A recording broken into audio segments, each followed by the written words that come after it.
ಜನವರಿ 10ನೇ ತಾರೀಕು ಶುಕ್ರವಾರ 2025ರ ಅತ್ಯಂತ ಶಕ್ತಿಶಾಲಿಯಾದ ವೈಕುಂಠ ಏಕಾದಶಿಯನ್ನು ಆಚರಿಸಲಾಗುತ್ತದೆ.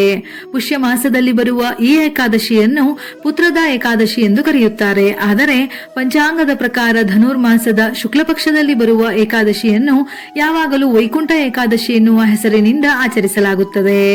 ಸನಾತನ ಹಿಂದೂ ಧರ್ಮದಲ್ಲಿ ಏಕಾದಶಿ ಉಪವಾಸಕ್ಕೆ ಹೆಚ್ಚಿನ ಪ್ರಾಮುಖ್ಯತೆ ನೀಡಲಾಗಿದೆ. ಅದರಲ್ಲೂ ವಿಷ್ಣುವಿನ ಆರಾಧನೆಯ ಮಾಸವಾದ ಧನುರ್ಮಾಸದಲ್ಲಿ ಬರುವ ವೈಕುಂಠ ಏಕಾದಶಿಗೆ ಅದರದ್ದೇ ಆದ ಪ್ರಾಮುಖ್ಯತೆ ಇದೆ. ಈ ಏಕಾದಶಿ ದಿನವನ್ನು ಮೋಕ್ಷದ ಏಕಾದಶಿ, ವೈಕುಂಠ ಏಕಾದಶಿ ಅಥವಾ ಮುಕ್ಕೋಟಿ ಏಕಾದಶಿ ಎಂದು ಕರೆಯಲಾಗುತ್ತದೆ. ಈ ದಿನ ಶ್ರದ್ಧಾ ಭಕ್ತಿಯಿಂದ ಉಪವಾಸವಿದ್ದು ಮಾಡುವ ಪೂಜೆ, ಪುನಸ್ಕಾರ, ಆರಾಧನೆಯು ಸಾವಿರಾರು ವರ್ಷಗಳ ತಪಸ್ಸಿನ ಫಲವನ್ನು ನೀಡುತ್ತದೆ ಎಂದು ಪುರಾಣಗಳು ಹೇಳುತ್ತವೆ. ಏಕಾದಶಿ ತಿಥಿ ಸಮಯ ಜನವರಿ 9ನೇ ತಾರೀಕು ಮಧ್ಯಾಹ್ನ 12:22 ಆರಂಭವಾಗಿ ಜನವರಿ 10ನೇ ತಾರೀಕು ಬೆಳಿಗ್ಗೆ 10:19 ಮುಕ್ತಾಯವಾಗುತ್ತದೆ. ಈ ದಿನ ಮಹಾವಿಷ್ಣು ಗರುಡ ವಾಹನದ ಮೇಲೆ 3 ಕೋಟಿ ದೇವತೆಗಳೊಂದಿಗೆ ಭೂಲೋಕಕ್ಕೆ ಇಳಿದು ಬಂದು ಭಕ್ತರಿಗೆ ದರ್ಶನ ನೀಡುತ್ತಾನೆ. ಆದ ಕಾರಣ ಇದಕ್ಕೆ ಮುಕ್ಕೋಟಿ ಏಕಾದಶಿ ಎಂಬ ಹೆಸರು ಬಂದಿದೆ. ಇದರ ಜೊತೆಯಲ್ಲಿ ಈ ಒಂದು ಏಕಾದಶಿ 3 ಕೋಟಿ ಏಕಾದಶಿಗಳಿಗೆ ಸಮವಾದ ಪವಿತ್ರತೆಯನ್ನು ಹೊಂದಿರುವ ಕಾರಣದಿಂದಲೂ ಇದನ್ನು ಮುಕ್ಕೋಟಿ ಏಕಾದಶಿ ಎನ್ನುತ್ತಾರೆ. ಸಾವಿನ ನಂತರದ ಬದುಕು ಇದೆಯೋ ಇಲ್ಲವೋ, ಆದರೆ ಸಾವಿನ ನಂತರವೂ ಮನುಷ್ಯ ಉನ್ನತಿಯನ್ನೇ ಬಯಸುತ್ತಾನೆ. ಹೀಗಾಗಿಯೇ ಪಾಪ ಪುಣ್ಯಗಳಿಗೆ ಬದುಕಿನ ಅಂತಿಮ ಘಟ್ಟದಲ್ಲಾದರೂ ಮಹತ್ವ ನೀಡುತ್ತಾನೆ. ಸಾವಿನ ನಂತರದ ಉನ್ನತಿ ಎಂದರೆ ಯೋಗಿಗಳು ಮೋಕ್ಷ ಎಂದು ಕರೆಯುತ್ತಾರೆ, ಸ್ವರ್ಗವೆಂದು ವಿಲಾಸಿಗಳು ಭಾವಿಸುತ್ತಾರೆ. ಹರಿಭಕ್ತರು ತಮ್ಮ ಪಾಲಿನ ಸದ್ಗತಿಯನ್ನು ವೈಕುಂಠವೆಂದು ಹೇಳುತ್ತಾರೆ.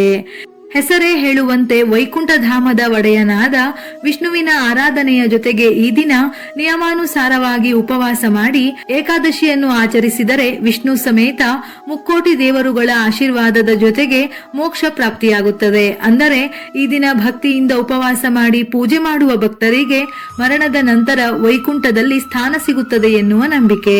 ಸಾಮಾನ್ಯವಾಗಿ ಏಕಾದಶಿಯ ದಿನ ಉಪವಾಸ ಮಾಡುತ್ತಾರೆ, ಆದರೆ ವೈಕುಂಠ ಏಕಾದಶಿಯನ್ನು ಸರ್ವಶ್ರೇಷ್ಠವೆಂದು ಹೇಳಲಾಗುತ್ತದೆ. ಯಾಕೆಂದರೆ ವೈಕುಂಠ ಏಕಾದಶಿಯಂದು ಶ್ರದ್ಧಾ ಭಕ್ತಿಯಿಂದ ಉಪವಾಸ ವ್ರತವನ್ನು ಆಚರಿಸಿದರೆ ಉಳಿದ ಎಲ್ಲ 23 ಏಕಾದಶಿ ವ್ರತವನ್ನು ಆಚರಿಸಿದಷ್ಟೇ ಫಲ ಪ್ರಾಪ್ತಿಯಾಗುತ್ತದೆ.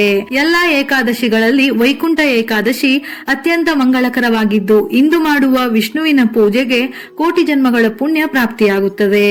ಈ ಶುಭ ದಿನದಂದು ಸ್ವರ್ಗದ ಬಾಗಿಲು ತೆಗೆಯುತ್ತದೆ ಎನ್ನುವ ನಂಬಿಕೆ ಇದೆ. ವೈಕುಂಠ ಏಕಾದಶಿಯ ದಿನ ತಿರುಪತಿ ಮಾತ್ರವಲ್ಲದೆ ಹಲವು ದೇವಾಲಯಗಳಲ್ಲಿ ಉತ್ತರ ದ್ವಾರದ ಮೂಲಕ ಭಕ್ತರಿಗೆ ವಿಶೇಷ ದರ್ಶನ ಸೌಲಭ್ಯವನ್ನು ಕಲ್ಪಿಸಲಾಗುತ್ತದೆ. ಏಕಾದಶಿ ತಿಥಿಯ ದಿನದಂದು ಉಪವಾಸವನ್ನು ಪ್ರಾರಂಭಿಸಿ ದ್ವಾದಶಿ ತಿಥಿಯ ದಿವಸ ಉಪವಾಸ ಮುಕ್ತಾಯ ಮಾಡಬೇಕು. ಈ ದಿನ ಸ್ನಾನ ಮಾಡುವ ನೀರಿಗೆ ಗಂಗಾಜಲ ಅಥವಾ ಸ್ವಲ್ಪ ಕಲ್ಲುಪ್ಪು ಅಥವಾ ಹರಳಿನ ಉಪ್ಪನ್ನು ಸೇರಿಸಿ ಸ್ನಾನ ಮಾಡಿದರೆ ನಕಾರಾತ್ಮಕ ಶಕ್ತಿಯು ನಿವಾರಣೆಯಾಗುತ್ತದೆ. ಸಾಧ್ಯವಾದರೆ ಈ ದಿನ ಹಳದಿ ಬಟ್ಟೆಯನ್ನು ಧರಿಸಿ ಪೂಜೆ ಮಾಡಿದರೆ ತುಂಬಾ ಶ್ರೇಷ್ಠ. ಈ ದಿನ ಅರಿಶಿನದ ನೀರನ್ನು ಸಿಂಪಡಿಸಿ ಮನೆ ಬಾಗಿಲಿಗೆ ಕುಂಕುಮವನ್ನು ಹಚ್ಚಿ ವಿಷ್ಣು ಅಥವಾ ವೆಂಕಟೇಶ್ವರ ಸ್ವಾಮಿಗೆ ಪೂಜೆಯನ್ನು ಮಾಡಬೇಕು. ಇದರ ಜೊತೆಯಲ್ಲಿ ಸಂಪತ್ತಿನ ಅಧಿದೇವತೆಯಾದ ಲಕ್ಷ್ಮೀ ದೇವಿಯನ್ನು ಸಹ ಪೂಜಿಸಬೇಕು. ಈ ದಿನ ಗುಲಾಬಿ ಹೂವುಗಳಿಂದ ಪೂಜಿಸಿದರೆ ದುಪ್ಪಟ್ಟು ಪುಣ್ಯ ಲಭಿಸುತ್ತದೆ. ಮನೆಯಲ್ಲಿ ವಿಷ್ಣುವಿನ ವಿಗ್ರಹ ಅಥವಾ ಫೋಟೋ ಇದ್ದರೆ ಹೂವುಗಳಿಂದ ಅಲಂಕರಿಸಿ ತುಳಸಿ ದಳವನ್ನು ಅರ್ಪಿಸಿ ಶುದ್ಧ ಹಸುವಿನ ತುಪ್ಪದಿಂದ ದೀಪ ಬೆಳಗಬೇಕು. ವಿಷ್ಣುವಿನ ವಿಗ್ರಹ, ಫೋಟೋ ಇಲ್ಲವೆಂದಾದರೆ ದೇವರನ್ನು ಪ್ರಾರ್ಥಿಸಿ ತುಪ್ಪದ ದೀಪವನ್ನು ಬೆಳಗಿ. ತುಳಸಿ ದಳವಿಲ್ಲದೆ ವಿಷ್ಣುವಿನ ಆರಾಧನೆ ಅಪೂರ್ಣವೆಂದು ಹೇಳುತ್ತಾರೆ. ಹಾಗಾಗಿ ವೈಕುಂಠ ಏಕಾದಶಿಯ ದಿನ ತಪ್ಪದೆ ಯಾರು ಭಗವಂತನಿಗೆ ತುಳಸಿಯನ್ನು ಅರ್ಪಿಸುತ್ತಾರೋ ಅಂತವರಿಗೆ ವಿಷ್ಣುವಿನ ಕೃಪೆ ಸಿಗುತ್ತದೆ. ಈ ದಿನ ಪೂಜೆ, ಆರಾಧನೆ ಮಾಡುವವರು ಶುದ್ಧ ಹಸುವಿನ ತುಪ್ಪದಿಂದ ದೀಪಾರಾಧನೆ ಮಾಡಬೇಕು. ಹಿಟ್ಟಿನ ದೀಪ ಅಥವಾ ಮಣ್ಣಿನ ದೀಪದಿಂದ ದೀಪಾರಾಧನೆಯನ್ನು ಮಾಡಿದರೆ ನಿಮ್ಮ ಪೂಜೆಗಳು ದುಪ್ಪಟ್ಟು ಪುಣ್ಯ ಫಲಗಳನ್ನು ಪಡೆಯುತ್ತವೆ. ಈ ದಿನ ಓಂ ಗೋವಿಂದಾಯ ನಮಃ ಅಥವಾ ಓಂ ನಮೋ ನಾರಾಯಣಾಯ ಎಂಬ ಮಂತ್ರವನ್ನು 21 ಬಾರಿ ಜಪಿಸಿ ಭಗವಂತನಿಗೆ ಆರತಿಯನ್ನು ಎತ್ತಿ 3 ಪ್ರದಕ್ಷಿಣೆಯನ್ನು ಹಾಕಿ ನಮಸ್ಕರಿಸಿದರೆ ಎಲ್ಲಾ ಪಾಪಗಳು ನಾಶವಾಗಿ ನೀವು ಆರ್ಥಿಕ ಲಾಭವನ್ನು ಪಡೆಯುತ್ತೀರಿ.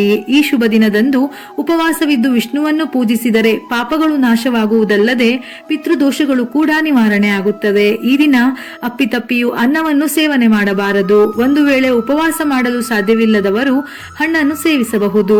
ಏಕಾದಶಿಯ ಮರು ದಿವಸ ಬಡವರಿಗೆ ಅನ್ನದಾನ ಮಾಡಿದರೆ ಬಹಳ ಶ್ರೇಷ್ಠ. ಈ ದಿನ ವಿಷ್ಣುವಿಗೆ ಪಂಚಾಮೃತ ಅಭಿಷೇಕವನ್ನು ಮಾಡಿದರೆ ತುಂಬಾ ಶ್ರೇಷ್ಠ. ಸಾಧ್ಯವಿಲ್ಲವೆಂದಾದರೆ ಪಂಚಾಮೃತ ಅಭಿಷೇಕವನ್ನು ದೇವರ ನೈವೇದ್ಯಕ್ಕೆ ಇಡಬಹುದು. ಇದು ಸಾಧ್ಯವಿಲ್ಲವೆಂದಾದರೆ ಬಾಳೆಹಣ್ಣು, ಸಕ್ಕರೆಯನ್ನು ಏಕಾದಶಿಯನ್ನು ದೇವರ ನೈವೇದ್ಯಕ್ಕೆ ಅರ್ಪಿಸಬಹುದು. ಏಕಾದಶಿ ಮರುದಿವಸ ಅಂದರೆ ದ್ವಾದಶಿ ತಿಥಿಯ ದಿವಸ ಒಬ್ಬ ಬ್ರಾಹ್ಮಣ ದಂಪತಿಗಳಿಗೆ ಊಟ ಹಾಕಿದರೂ 1,00,000 ಬ್ರಾಹ್ಮಣರಿಗೆ ಅನ್ನ ಸಂತರ್ಪಣೆ ಮಾಡಿದ ಫಲ ದೊರಕುತ್ತದೆ. ಈ ದಿನ ಭಗವದ್ಗೀತೆ, ವಿಷ್ಣು ಸಹಸ್ರನಾಮ ಪಠಿಸುವುದರಿಂದ ಅಥವಾ ಕೇಳುವುದರಿಂದ ಒಳ್ಳೆಯ ಫಲ ಪ್ರಾಪ್ತಿಯಾಗುತ್ತದೆ. ಸಾಧ್ಯವಿಲ್ಲವೆಂದಾದರೆ ಓಂ ನಮೋ ಭಗವತೆ ವಾಸುದೇವಾಯ ಈ ಮಂತ್ರವನ್ನು 108 ಬಾರಿ ಜಪಿಸಬಹುದು.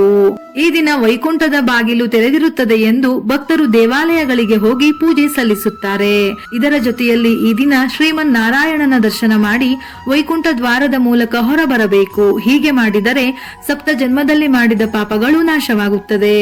ಶ್ರೀಹರಿಯು ಅರಳಿ ಮರದಲ್ಲಿ ವಾಸವಾಗಿರುವುದರಿಂದ ವೈಕುಂಠ ಏಕಾದಶಿಯ ದಿನ ಅರಳಿ ಮರದ ಬೇರಿಗೆ ನೀರನ್ನು ಅರ್ಪಣೆ ಮಾಡುವುದರಿಂದ ಆಶೀರ್ವಾದ ಸಿಗುತ್ತದೆ, ಕಷ್ಟಗಳು ದೂರಾಗುತ್ತದೆ. ವೈಕುಂಠ ಏಕಾದಶಿಯ ಆಚರಣೆಯಿಂದ ಮೋಕ್ಷ ಪ್ರಾಪ್ತಿ, ಮನೆಯಲ್ಲಿ ಸುಖ, ಶಾಂತಿ, ನೆಮ್ಮದಿ ನೆಲೆಸುತ್ತದೆ. ಸಂಪತ್ತು, ಸಂತಾನ ಪ್ರಾಪ್ತಿ, ಅಪೇಕ್ಷಿತ ಮನಸ್ಸಿನ ಕೋರಿಕೆಯನ್ನು ಅಂದರೆ ನಿಮ್ಮ ಮನಸ್ಸಿನಲ್ಲಿರುವ ಇಷ್ಟಾರ್ಥಗಳನ್ನು ಬೇಡಿಕೊಂಡರೆ ಆ ಭಗವಂತ ನೆರವೇರಿಸುತ್ತಾನೆ.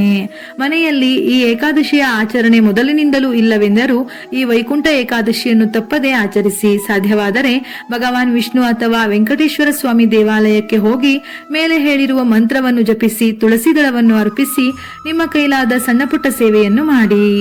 ವಿಡಿಯೋ ಇಷ್ಟ ಆಗಿದ್ದಲ್ಲಿ ಮರೆಯದೆ ಲೈಕ್ ಮಾಡಿ. ಹೆಚ್ಚಿನ ಮಾಹಿತಿಗಳಿಗಾಗಿ ನಮ್ಮ ಫೇಸ್ಬುಕ್ ಪೇಜ್ ಅನ್ನು ಫಾಲೋ ಮಾಡಿ. ಇದೇ ರೀತಿಯ ಮನಮುಟ್ಟುವ ಉಪಯುಕ್ತ ಮಾಹಿತಿಗಳಿಗಾಗಿ ಮತ್ತೆ ಭೇಟಿಯಾಗೋಣ.